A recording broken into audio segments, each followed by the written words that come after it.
আলজেরিয়াকে ৩-০ গোলে বিধ্বস্ত করেছে আর্জেন্টিনা। একই দিনে ঘটেছে অনেকগুলো ঘটনা।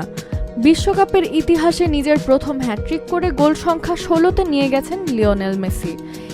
এর মধ্য দিয়ে জার্মান কিংবা মিরোস্লাভ ক্লোসার সর্বোচ্চ গোলের রেকর্ড ভাগ বসিয়েছেন তিনি।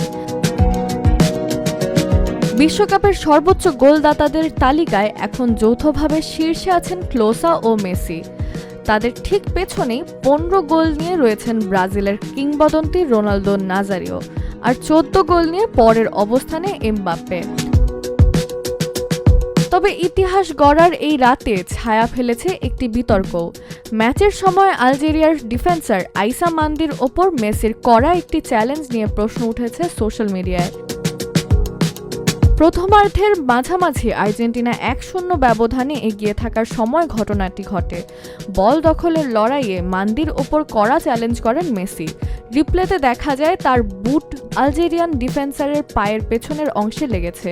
পোলিশ রেফারি সিমন মার্চিনিয়াক ফাউলের বাঁশি বাজালেও মেসিকে কোনো কার্ড দেখাননি। একই সঙ্গে ভিডিও অ্যাসিস্ট্যান্ট রেফারি থেকেও গুরুতর ফাউলের পর্যালোচনা সুপারিশ করা হয়নি। চিকিৎসা নেওয়ার পর অবশ্য খেলা চালিয়ে যেতে সক্ষম হন মান্দি। রেফারির এই সিদ্ধান্ত ঘিরে সামাজিক যোগাযোগ মাধ্যমে শুরু হয় ব্যাপক আলোচনা। অনেক সমর্থকই প্রশ্ন তোলেন, ৮ বার ব্যালন ডি'অর জয়ী তারকা কি বিশেষ সুবিধা পেয়েছেন?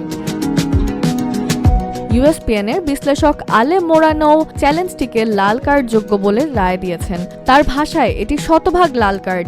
এমন সিদ্ধান্ত সেই ধারণাকে আরও শক্তিশালী করে দেয় যে বড় তারকারা অনেক সময় বিশেষ সুবিধা পেয়ে থাকেন। Cool body spray, long lasting fragrance.